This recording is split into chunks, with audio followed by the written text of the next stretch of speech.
In this video, what we're going to be doing is talking a bit about some of the recent and notable Fallout 76 news, of which some includes a new update coming to the game, notably around the Battle Royale mode, which is really seeing its first ever update, but even beyond that, other things like touching on the future of this Battle Royale mode, and an update on that canvas bag situation that was a pretty big issue quite a few months ago. If you guys do enjoy the content, you can leave a like or subscribe, but without further ado, tomorrow, Fallout 76 is getting a brand new update. Bethesda is calling this patch 10.5, and it doesn't seem like it's going to be a massive update to the game. It's more going to be a kind of spring cleaning or quality of life update. This update's actually going to mark the transition of Nuclear Winter, the Battle Royale mode, from pre-beta to beta. If you're not really familiar with what they mean there, basically, as Nuclear Winter came out, it also coincided with the Fallout 76 free week, and originally the Battle Royale mode was only meant to be a pre-beta sneak peek that would go away when the free week ended. But it was so popular and successful, they decided to leave it online longer, and now it just kind of seems like it's staying. So following tomorrow's update, it will no longer be the pre-beta of Nuclear Winter, but rather just the beta. In this, they also mention how they're going to add several bug fixes to the mode, as well as some quality of life changes, like being able to favorite and equip under armors during Nuclear Winter matches. This is something that you previously had to either go to the Atomic Shop or Adventure mode to do successfully, which was just kind of annoying. As well as they're actually re-enabling daily quests for the mode, which previously were enabled but weren't working and then disabled, and they've just kind of been gone for a week or so. They also vaguely mentioned stability improvements as well as UI and gameplay bugs. I tried to find out a little bit more about what this was, looking at some of the things Bethesda has commented on or some of the bugs they put on their known bug list. One thing that was mentioned and apparently reported to the devs was that kind of repeating fire sound. If you just notice near somebody's dead body, there'll be a consistent firing of a weapon even though nobody's actually firing a weapon. This is actually an older bug all the way back from Fallout 4, so hopefully that's something we see fixed, although it wasn't explicitly confirmed. They were also actually looking into a long wait time in between the end of a match and when you could return to the main menu. That could be one of the stability improvements we see from this, and personally, I would really appreciate that one. Outside of that, they also have responded to a thread requesting the ability to just immediately re-queue into Nuclear Winter, so that'd be a cool change to see, although I feel like they probably would have mentioned it if it was coming. Either way, it seems like Nuclear Winter's almost kind of in an interesting or odd limbo state right now. Tomorrow we will likely see a plethora of improvements around the mode, but if you watched my video from last week, looking at some of the developer interviews around this mode, it seemed like going into E3, they didn't have like a major game plan of what to do next. They had a few ideas floating around, but they really wanted to see where community feedback would lead them. That coupled with the fact that Bethesda probably just had a very hard few months while actually working on this mode and getting it completed for E3, and then actually doing the E3 conference itself, I wouldn't be surprised if things kind of slow down a little bit during this week and the next week until the next big patch, which will likely bring several new changes and potentially even some new content for the mode that I know a lot of us would really appreciate. There also have been other things to pop up, like certain exploits that I think a lot of us would like to see patched out. But either way, tomorrow at around 10 a.m. Eastern time, the game will be taken down so you can't play as these updates are applied. Outside of that though, we are also getting updates to the adventure and survival modes for Fallout 76.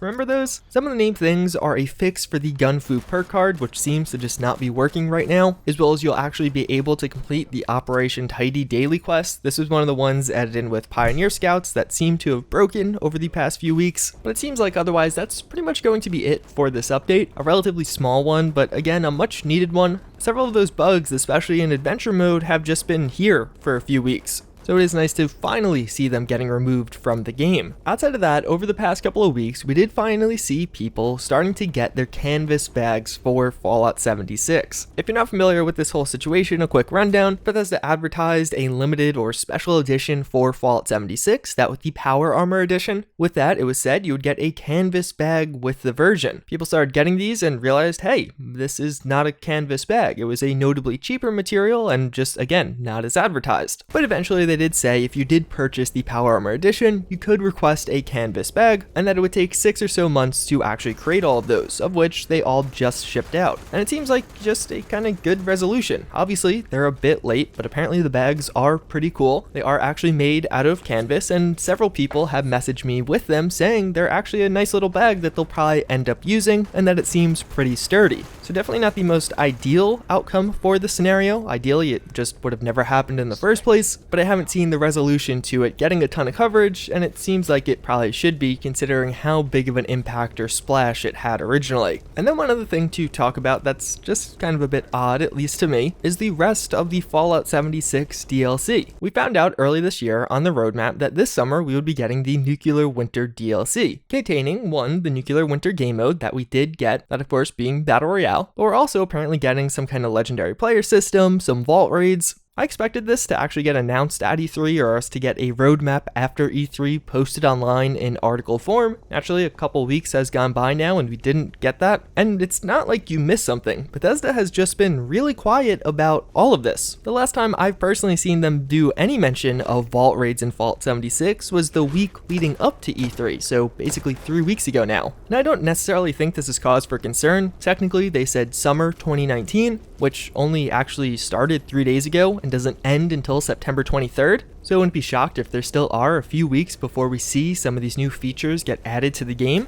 And yeah, really the update around this is that there isn't any updates. In some of the interviews, Bethesda did talk about the instancing tech that is being developed. This will be used for the vault raids, so when you queue up to get into the vault, you'll actually be playing in a separate instance of that vault compared to other people. So it'll just be you and your 3 friends, not a horde of people as you see with some of the other dungeons in the game like Arcos. And they've been pretty vocal about how they're really going to rely and seemingly invest pretty heavily in that instancing technology when it comes to their Wastelanders DLC later this fall. That could be one of the big reasons we haven't heard a ton. It's probably taking quite a bit of time to develop and perfect that, as they probably want to because they're going to be using it quite a bit in the future. But otherwise, yeah, it's been pretty quiet. We know that a legendary system is coming, which will almost be kind of like prestiging in other games based off what I've heard. So you can prestige and probably unlock something new for your character, but you'll of course have to level up again, but hopefully it'll flesh out the end game a bit. And in an older video, I actually showed you the interior of some of these new vaults that we will be gaining access to through the vault raids. But otherwise, yeah, I think the future of Fallout 76 is going to be very, very interesting. In the short term, it might be relatively quiet, which of course is okay. We just got a ton of news. But over the next 2 months, I think we're going to see a lot in between this next DLC wave actually kicking off, and even further to see what they actually add or change about the new Battle Royale mode, and even further, how much attention the Battle Royale mode gets. That's one of the things I've been paying pretty close attention to and I'm quite curious about. We've seen other games have success with Battle Royale and actually commit heavily to it, such as Fortnite, although in that case it was without a doubt to the cost of the rest of the game. Could Fallout 76 go down a similar path, or will there be a real issue where they can't actually maintain the adventure mode, survival mode, as well as the Battle Royale mode all at the same time? Don't forget that technically survival mode is still in beta, and hopefully we'll see some updates to that at some point. It's going to be very interesting to see how Bethesda juggles these 3 modes and how content is released for them. Either way though, until then, I thank you all for watching. Hopefully you found this video informative. Again, there's been a decent amount of news as of late around the game, but with all that being said, I thank you for watching again, and I hope to see you all